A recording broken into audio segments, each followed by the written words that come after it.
Hey, Edie, husk bites, they don't turn you into a husk or anything, right? I recommend you apply Metagel.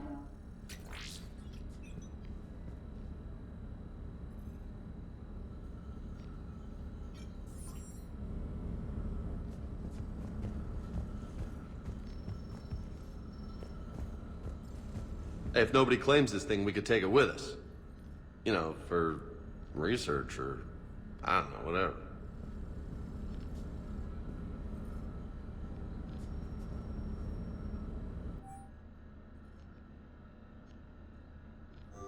Alright, just don't tell anybody. Nice. You think Esteban will let me set up bowling pins in the cargo bay? Do it.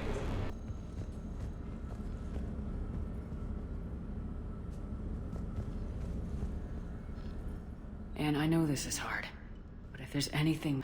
Energy signature locked in, waiting for activation. This is pretty gutsy. I don't know about guts. Crazy, maybe. I'm gonna be right here. Okay. I'm ready. James, drop the containment shield. Shield is dropped. Artifact online. Anything? Nothing yet. Wait.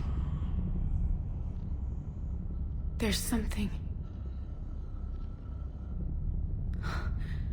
I feel a chill. Edie? No trace yet.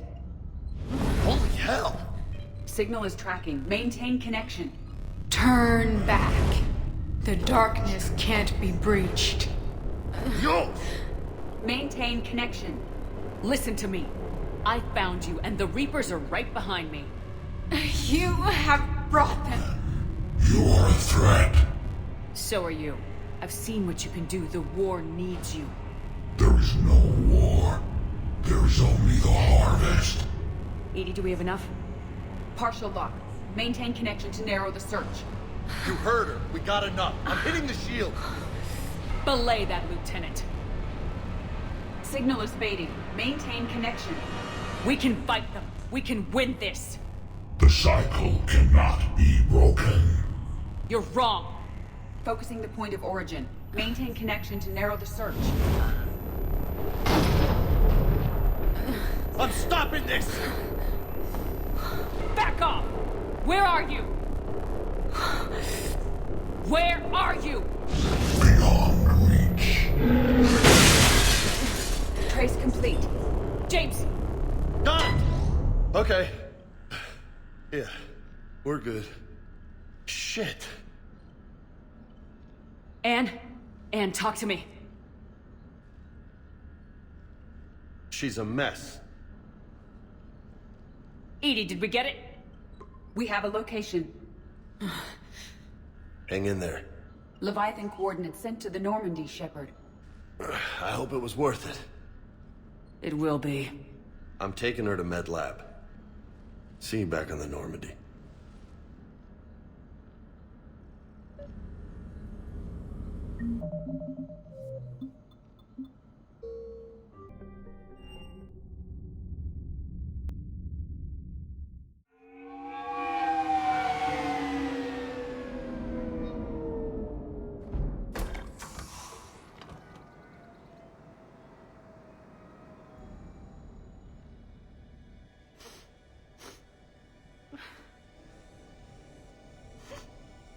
Hello? Anne? You here?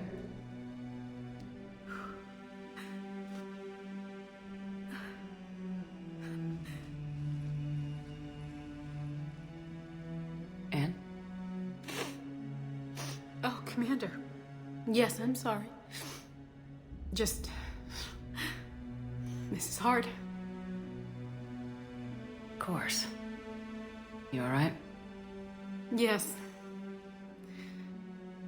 No. I don't know. My father and I didn't leave things in a great state. An argument? Yes. It was trivial.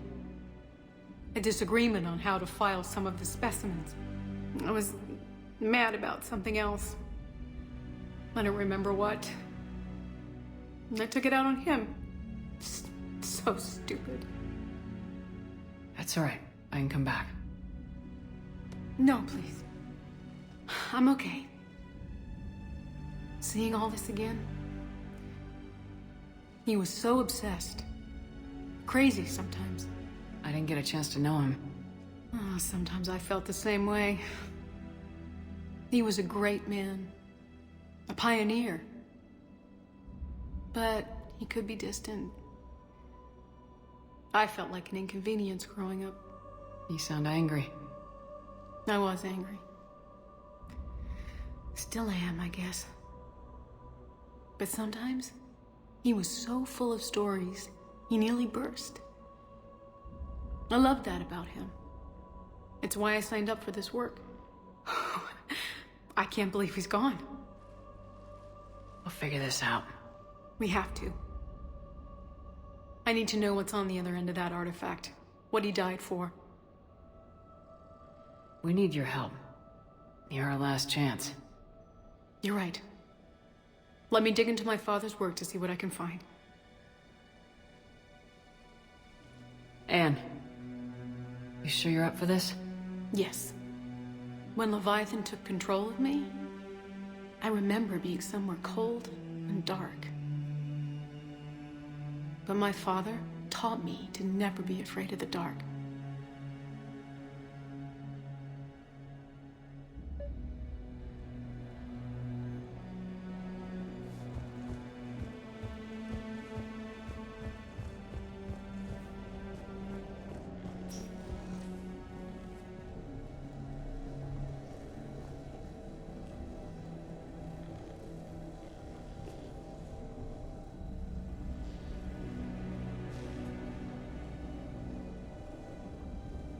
I'm still amazed your father got his hands on a piece of a Reaper. He was so excited. Your claims validated years of work. Did you take appropriate steps to prevent indoctrination? Of course. It was completely shielded, and we all had regular psych evals. But now, thanks to the artifact, I'm indoctrinated anyway, aren't I? Might as well be a Arachnite drone waiting for orders from the Queen.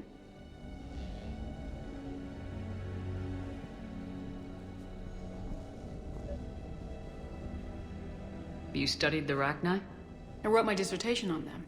My father thought it was a waste of time, but now, it might actually help us understand Leviathan.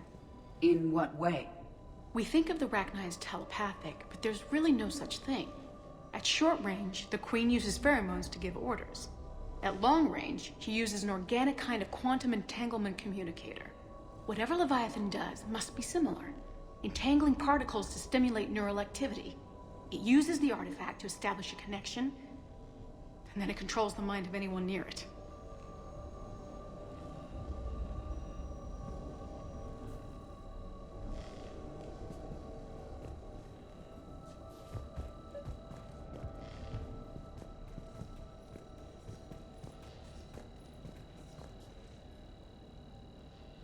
We didn't detect any energy emissions from the artifact.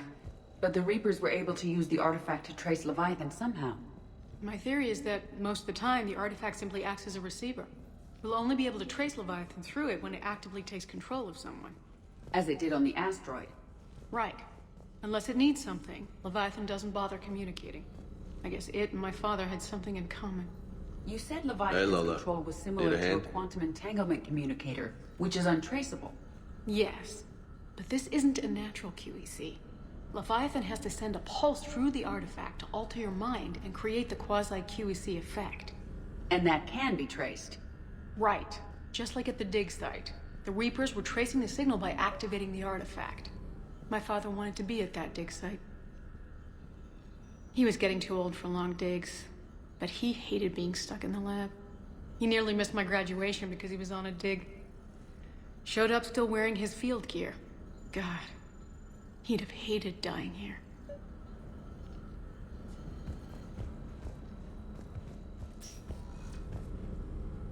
What brings you down here, James? Heard you're closing in on the Reaper killer. Anything that can scare those bastards has to be worth a look. That's what I'm hoping.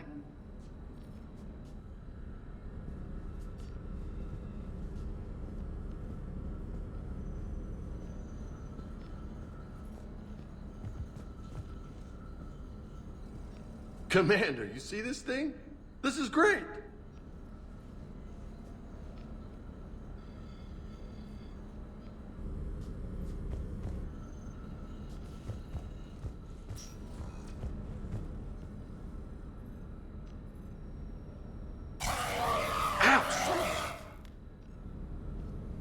Hey, Edie, husk bites, they don't turn you into a husk or anything, right?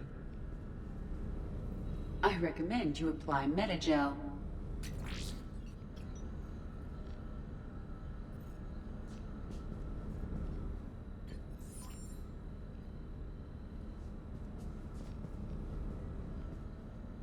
Hey, if nobody claims this thing, we could take it with us.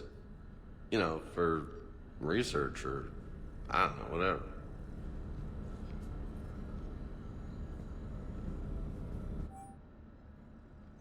All right. Just don't tell anybody. Nice. You think Esteban will let me set up bowling pins in the cargo bay?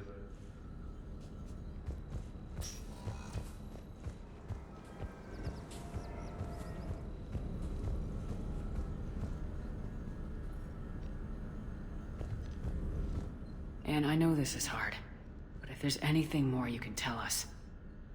I don't think there's anything more I can tell you. But maybe I can show you. What are you saying? The artifact only sends out a signal when Leviathan's controlling someone. So let it control me. You could trace the signal. I don't like it, but we're out of options. You know better than I do what Leviathan's capable of when threatened. I know it's a long shot, but I have to do this. You're looking for something to fight the Reapers, Commander. I'm looking for the monster that murdered my father. We still don't know what we're looking for. Then let's find out. Commander, this thing we're doing with Anne sounds dangerous as hell. Noted. Edie? Energy signature locked in. Waiting for activation. This is pretty gutsy. I don't know about guts. Crazy, maybe. I'm gonna be right here. Okay. I'm ready. James, drop the containment shield. Shield is dropped. Artifact online. Anything? Nothing yet. Wait. There's something. I feel a chill. Edie? No trace yet. Holy hell! Signal is tracking. Maintain connection. Turn back. The darkness can't be breached. Yo! Maintain connection. Listen to me. I found you, and the Reapers are right behind me. You have brought them. You are a threat. So are you. I've seen what you can do. The war needs you. There is no war. There is only the harvest. Edie, do we have enough? Partial lock. Maintain connection to narrow the search. You heard her. We got enough. I'm hitting the shield. Belay that, Lieutenant. Signal is fading. Maintain connection. We can fight them. We can win this. The cycle cannot be broken. You're wrong. Focusing the point of origin. Maintain connection to narrow the search. I'm stopping this! Raise the shield. Jeez. Look at her.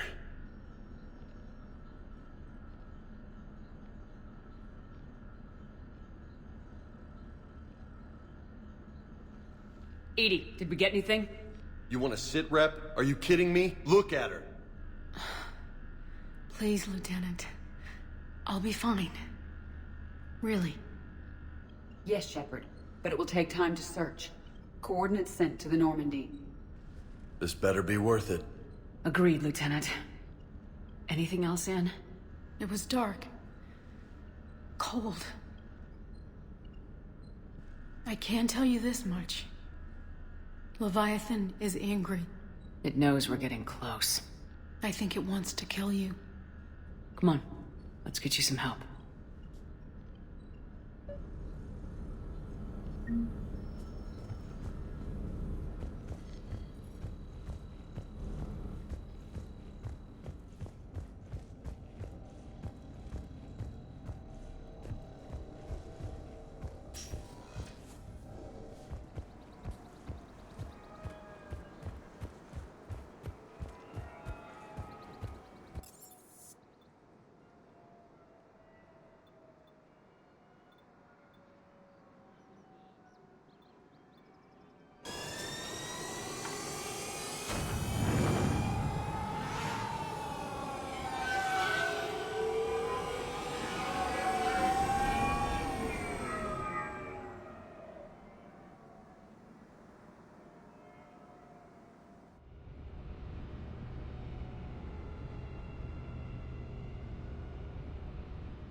Miranda. I've got Admiral Anderson on the QEC. Patching him through to you now. Shepard. Admiral, how you holding up? Day by day, Commander. Yeah. Hackett sent me a message about this apartment. I want you to have it. Take it off my hands. Are you serious? You need a place that's yours. Somewhere to recharge, clear your head. Kaylee wanted us to settle down there. Thing is, the longer I'm on Earth, the less I want to leave. And I want as few loose ends out there as possible. Like I said, you'd be doing me a favor. That's very generous. It's practical. We need you in the best shape possible. Rested. Focused. If you say so. Thank you. And make yourself at home, damn it. It's yours now. I'm sure I can manage. Okay, good. Been meaning to do that for a while. I'll talk to you soon. Be careful out there, Anderson. You too, Shepard.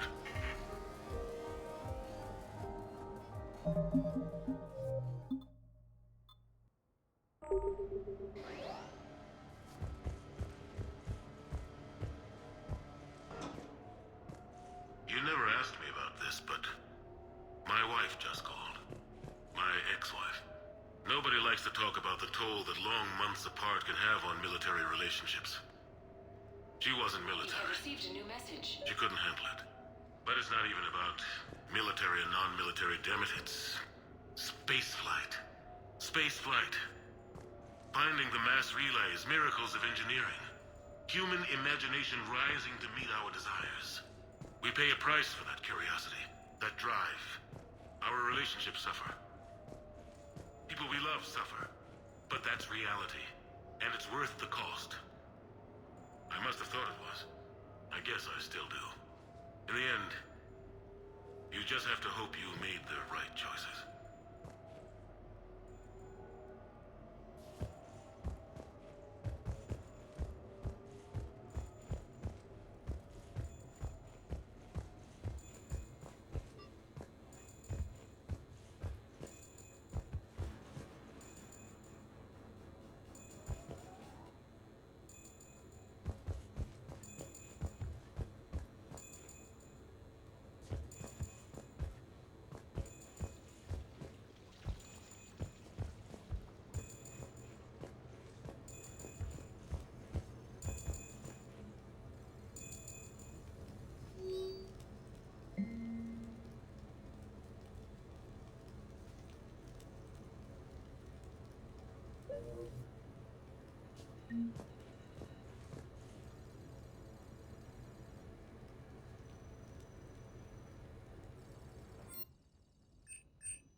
What was I talking about?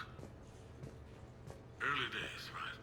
People ask why I joined the military. Everyone talks about honor, duty.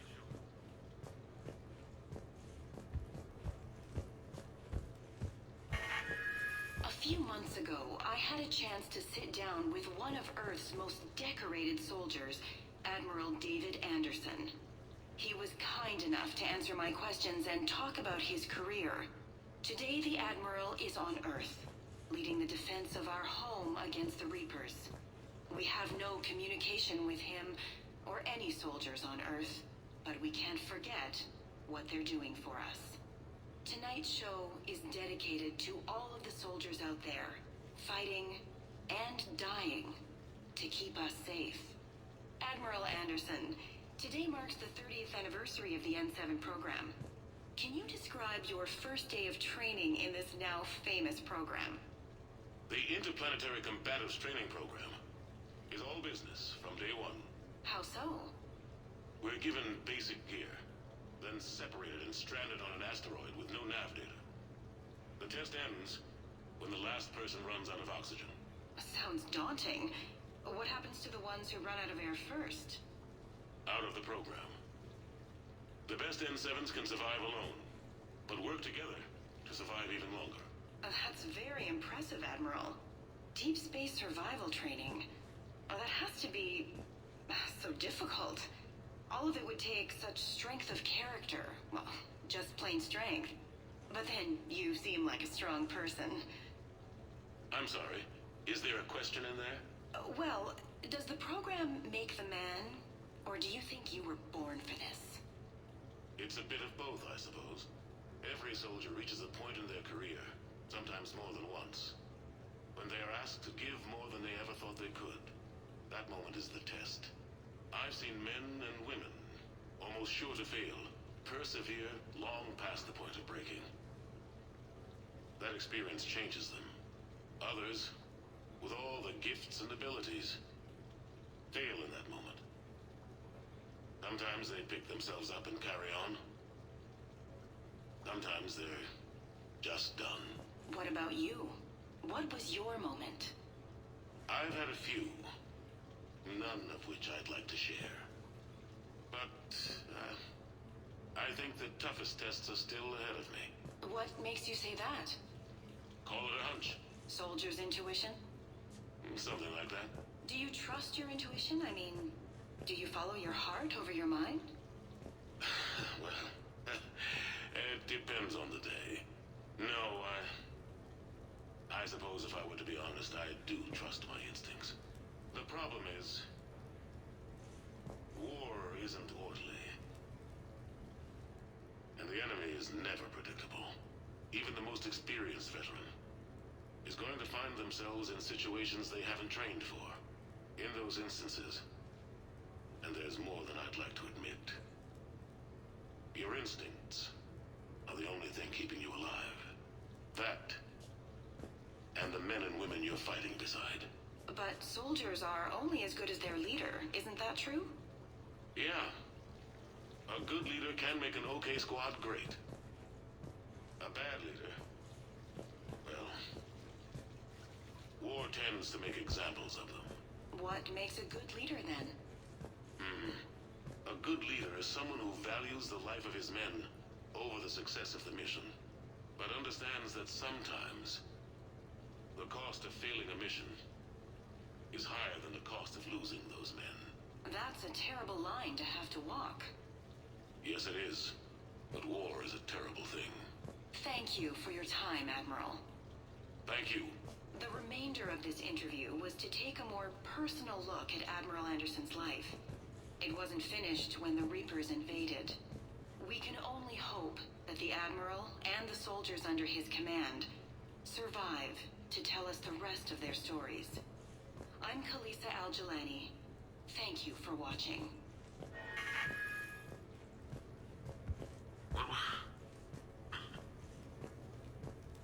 What was I talking about? Early days, right? People ask why I joined the military. Everyone talks about honor, duty, sure. But that's never the whole truth. It's 100 little things that add up to commitment. I joined because of a dog. Yeah, a dog. This patchy, mean son of a bitch that used to bark at me every day on my way to school. He'd snarl and I'd start running. Scared the hell out of me. I was just a kid. I remember being in a bad mood one morning. Angry, I can't recall why. When that dog started in on me, I snapped. Started barking right back. We both kept at it until we had nothing left. Dog never bothered me again. Why'd I join the military? Sometimes you just gotta howl to make things right.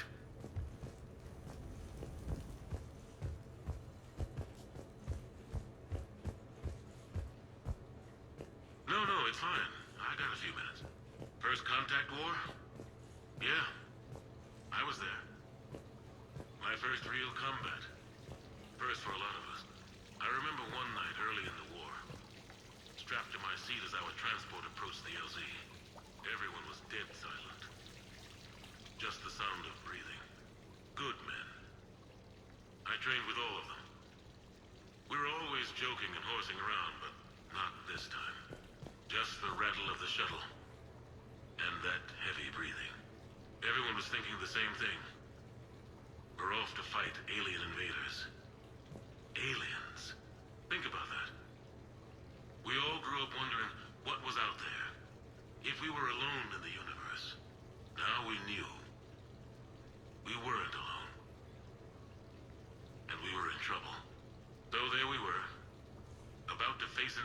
different and unknown as we could imagine. I knew I had to say something, keep the men relaxed. So I turned to the soldier beside me, Hendricks, I think, and asked him how his mother was doing. Fine, he said. Why?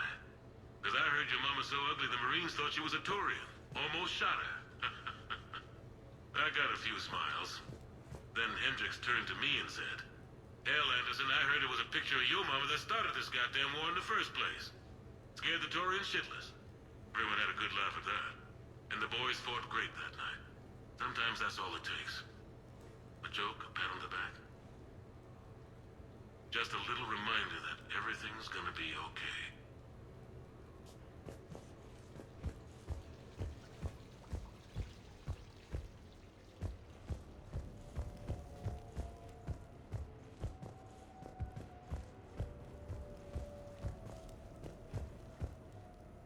The Normandy? A brand new ship. My ship. You don't forget that moment. The first time you're standing there. The whole crew looking to you for direction. Unforgettable. I'd led men and women before that. Seen a lot of combat already. Always managed to find my way home in one piece. Do that a few times, you begin to think you know better than the next guy. Maybe you do, I don't know. But if you're lucky, really lucky, you find yourself on a good ship, in front of a good crew. A crew you can trust with your life. Gifted. Disciplined. Brave. All of them. Eager to set sail.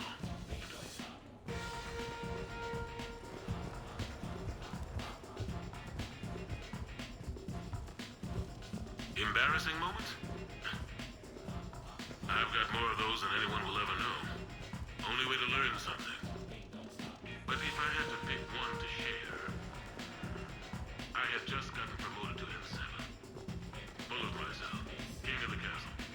Found myself buying drinks for undesirables in some rundown bar in the wards. They toasted my recent promotion. Hell, they would have toasted Batarian slavers if it had got them more drinks. About the time my money ran out, my new friends turned on me. I was outnumbered. Things didn't look good. My plan to get out of there involved lots of punching. Well, that worked for a while. Then a table hit me. Or I fell down. When I came to, I saw a Solarian putting the rest of the troublemakers down. A Solarian? Moved like a damn cat, I swear. When everybody was out cold. Or running. He walked over and helped me up. N7, he asked. "Yes, sir," I replied. He looked over my collection of unconscious friends, nodding. "Not bad, human," he said. Then he walked away. I had met my first Spectre. Learned an important lesson that day. No matter how good you think you are, there's always somebody quicker, faster, and a hell of a lot smarter than you just around the corner. That little lesson's kept me alive more than once since then.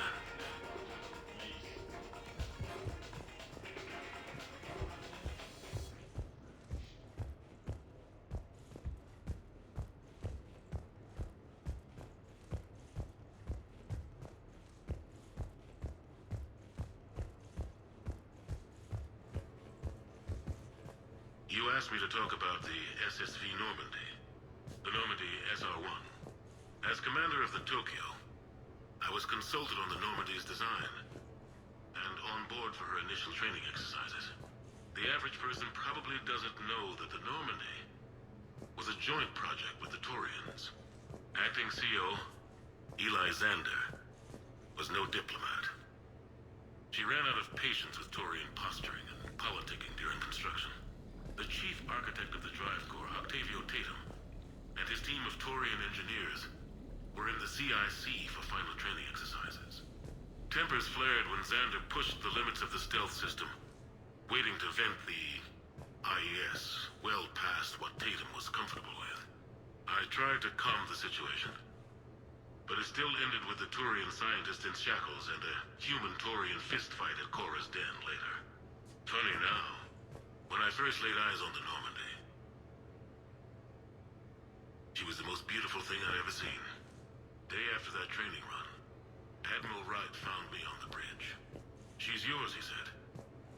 can't trust it to Zander. Send me a list of crew from the Tokyo you'd like, and prep for your first mission. Short command thanks to Saren. Still, one of the highlights of a long career.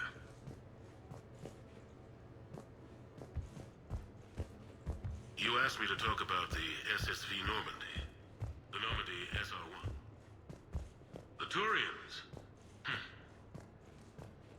Well, I might not always see eye to eye with the politics and the individual, but I have a great respect for the Turian military.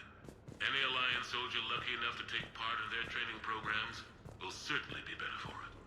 Their precision, skill, and discipline come together in a way that's second to none. Not that I'm faulting our own people or training.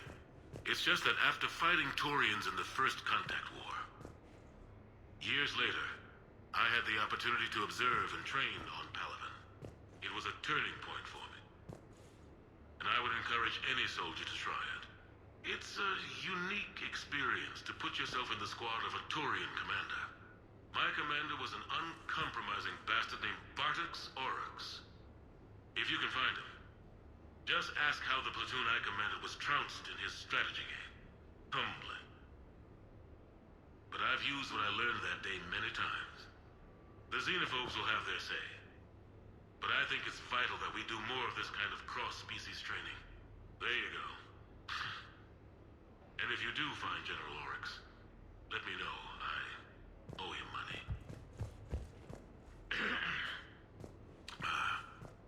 Okay. So, Tombstone data. Admiral David Edward Anderson. Not sure why anybody would be interested, but thanks for asking. I was born in London, June 8th, 2137. The last of 3 children born to Ursula and Paul Anderson. A nurse and a flight mechanic, respectively. But that's a little dry. And someone's gonna spice this up, right? Never been much for the spotlight. Anyway, where was I? It was a second marriage for my parents. They were almost 50 by the time they had me. My mother worked shifts, so my father would often take me to the base. While he worked, I watched transport ships and fighters take off. Worked his whole life around space travel, my father. But he never left Earth. Not for a day. He was a good man. But that's just a side note. Don't put that in. Who is it, Kaylee? Yes, I need to take that. I hope this is what you're after. I'll get to the more interesting N7 stuff next time.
her with my life.